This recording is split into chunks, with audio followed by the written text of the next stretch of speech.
Hello everybody and welcome back to Oknytt, the story of our little fellow here. And we are exploring the mountains that we just reached from underneath the cave, or from inside the cave. And there are a lot of new creatures. We have bison at the graves. And he needs a mending, and... No, that's not how it happened. Yeah, that's not how it happens. So, Oh, he's doing something.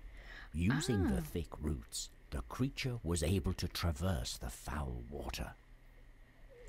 So we can reach the other grave.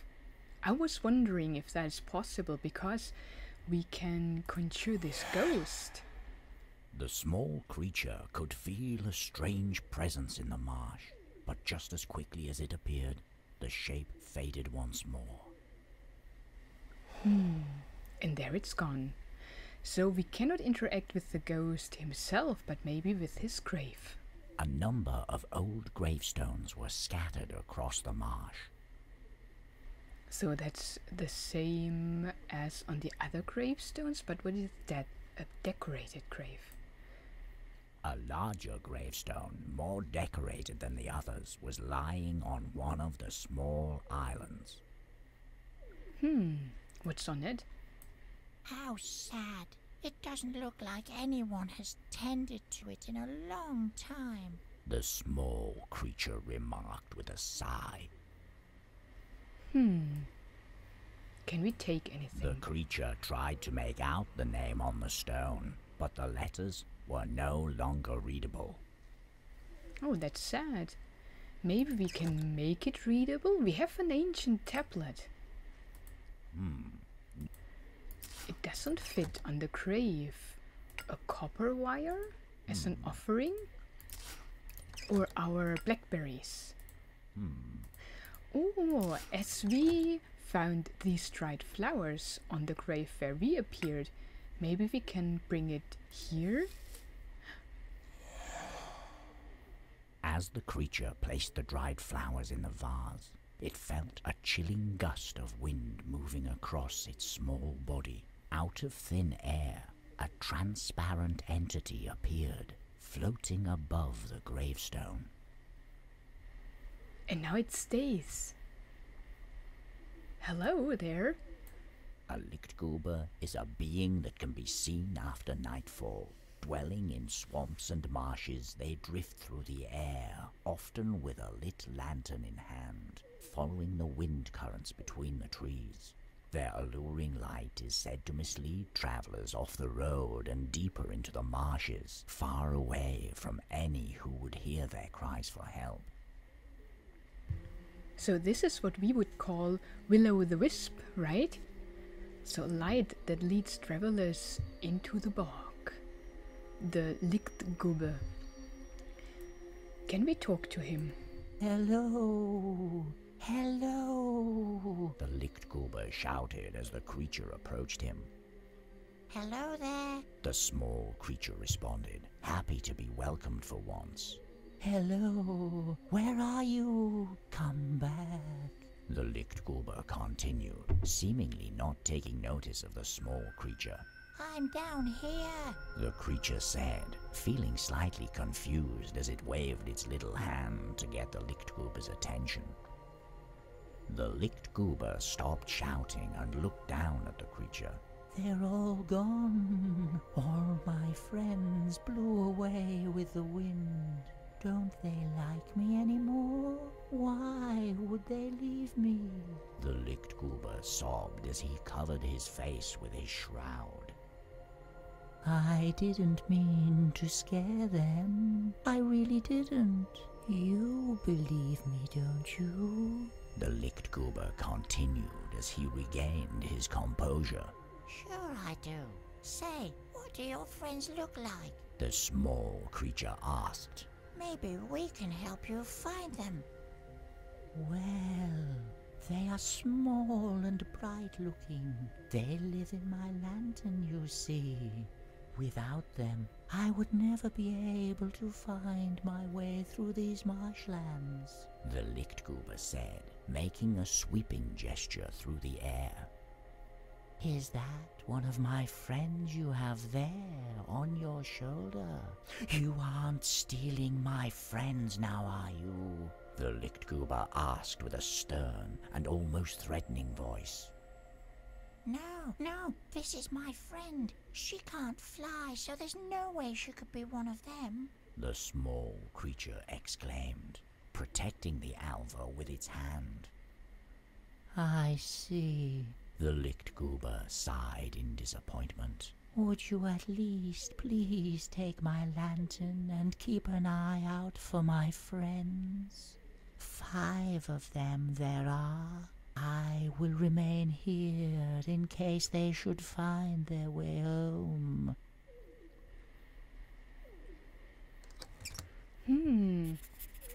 So we have to find glowing bugs for him, I guess, so that he can find his way through the marsh and maybe mislead other people. Where could we find them? Let's go back to the stone door. There was nothing else, right? And we still don't have the code. So there's nothing to do here. And we still can't get across the snake. Now we tried that before. So we have the empty lantern and we need... Wow, that snake. And it also can fly, right? And yeah, we need to find some glowing friends. Collapsed ground. Did we try? Yeah, we did. What did the fire do? Oh! Did the snake eat the flying bugs? Can we talk to it? So you want to hear the riddle again? Very well. I am reborn amongst my siblings. Together we are one. As I rise, I can see all of them look up at me in my newfound form. I travel together with my brothers and sisters as I fall, crashing down with them on the roof of the world. I slowly make my way down as more of my siblings join me. It is close now. I am reborn. Yeah, I guess it is water. But the little creature doesn't know, so how can we tell it? We cannot take any water. Collapsed ground. Ah, maybe if we do that?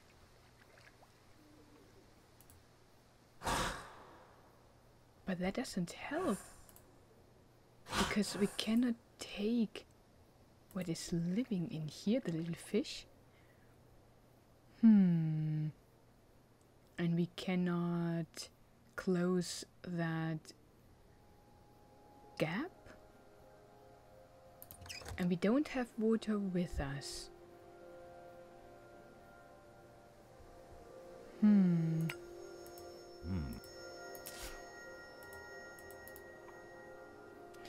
We need something for the snake.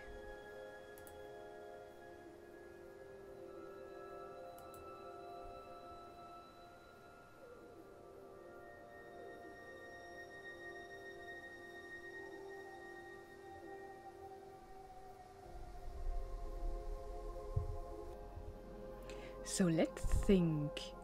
We need something for the ghost that we don't have, and we have to mend the grave stone guardian or whatever he's called. I forgot, sorry. And we need something for the snake that we don't have. So the only thing we didn't do yet is the stone door. No, that's not how it happened. I thought maybe it looked like a mouth. We can interact with it with food.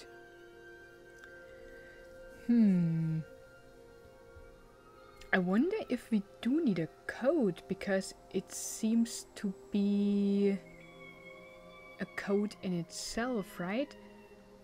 These are our runes. It's fire. Oh, and it's even glowing. Oh, yeah.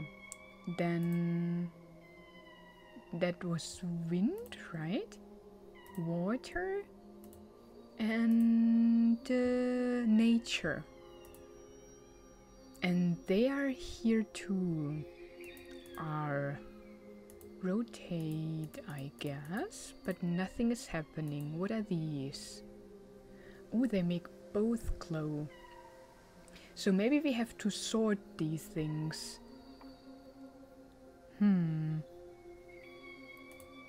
Can I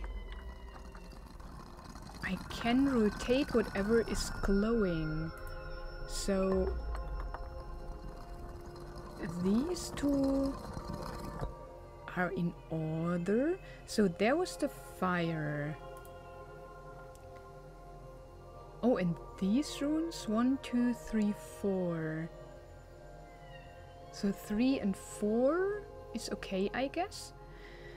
So now we need the fire rune, and were they together? Was it here and here? I don't remember. Can we take them both around? And there's the fire. And now we only need the nature rune. Was it here? Oh no. Ooh, what is happening?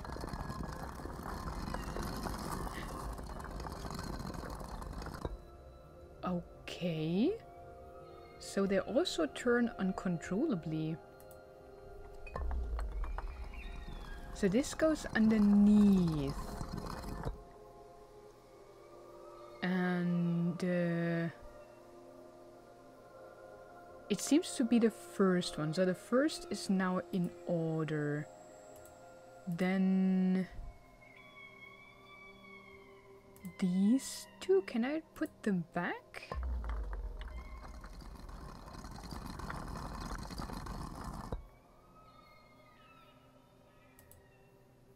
I hope that won't mess up the whole thing.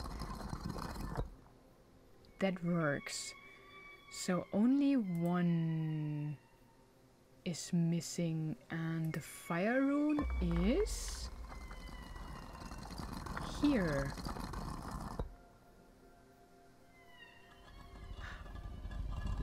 Oh, and now the mouth opens. So we didn't need a code. We could have done that from the beginning. Sorry, I didn't see that. So there's an ancient chamber, and we do have an ancient tablet. Maybe we can make use of it now. Oh, the Holy Grail. Upon moving through the gate, their eyes still adjusting to the darkness, the pair began to perceive a dim light stemming from the center of the chamber.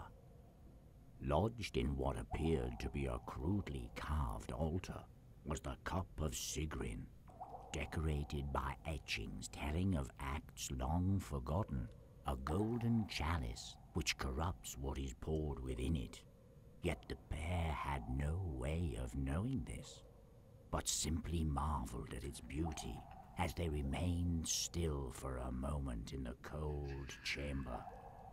Would it really be all right for us to take something like this? The creature looked at the alva, whose big eyes reflected the cup's glow. I suppose it's of no use to anyone around here anymore. It continued, respectfully removing the chalice from the indentation in the altar.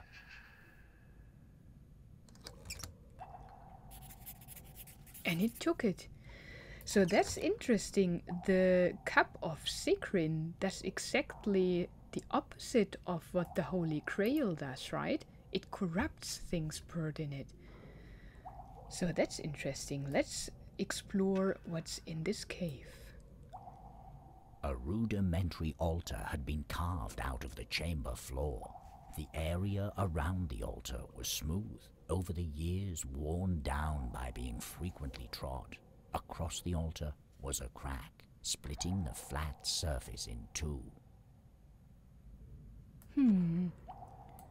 This whole chamber looks to have been carved out of the mountain. The small creature said. Someone must have had to work very hard to create it.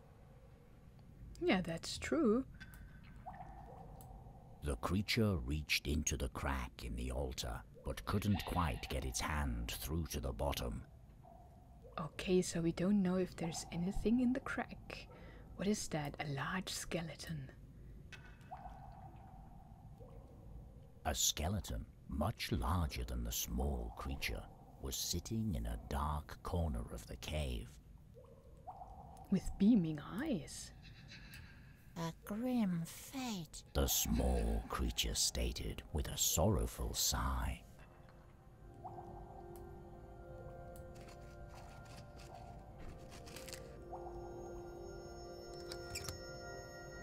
As the creature touched the skeleton, the skull fell off, exposing a burning airbloss. Oh, that's one of the 5, right? But did we take the skull? Oh, we did. And that's why its eyes were beaming. So can we catch...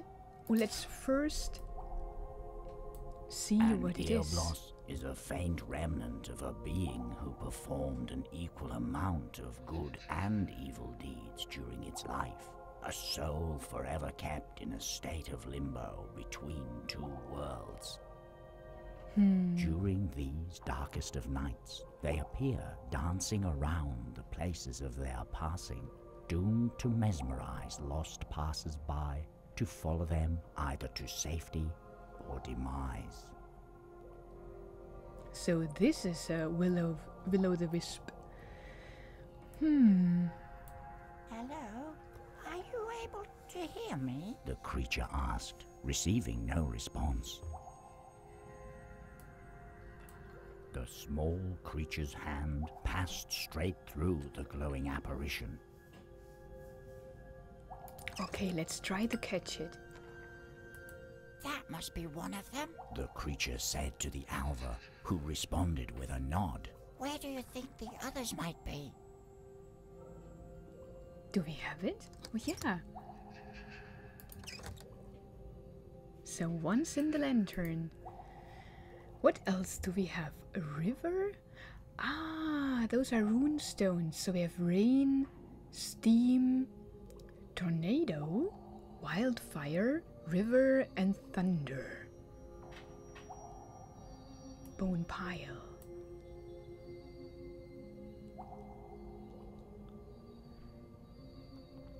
Bones in a variety of shapes and sizes were scattered around the cave. The alva peeked out from behind the creature's ear as they approached the bones. There are so many. What happened here? The small creature thought, looking around the cave. Maybe grave robbers? Lying around the bones was a long rope, all of which looked to be in one piece. Oh, a rope is always good. What else? So let's see what these do. The cave walls had been covered with peculiar tablets, depicting various parts of the environment. I really wish I could understand what they mean. The small creature said to its friend, who looked equally bewildered by the strange shapes. Can we use them? The stone tablets gave off a faint glow as the creature moved its hand over them. We cannot use any of our rune stones, so that makes sense because we have these rune stones. Let's use the ancient tablet. Oh, first explore the opening. An Forgot oddly that. shaped hole in the wall was surrounded by strange carvings. What could the purpose of this be? The small creature asked the alva as it examined the peculiar hole. Is there something inside? The small creature reached into the hole but found nothing inside. Okay, then this must be the hole for our ancient tablet. The There it creature goes. placed the stone tablet into the opening in the wall. As it was put into the opening, the tablet began to glow. What do you suppose this means? The small creature asked the alva as both of them tried to figure out the strange inscription. It's water. Or the ocean. But we cannot interact with the other ones.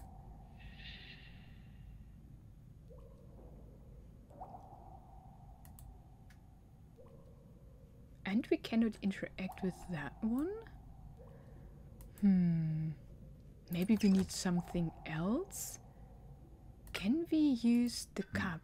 No, that's not how it happened. No, that's not how it happened. So we cannot put it back on the altar either. Maybe this is how it is. Sikrin? Maybe. Okay, we will find out what will happen with the ocean tablet in the next episode. So thank you so much for watching and listening to the story of our little fellow. And goodbye. Have a wonderful day.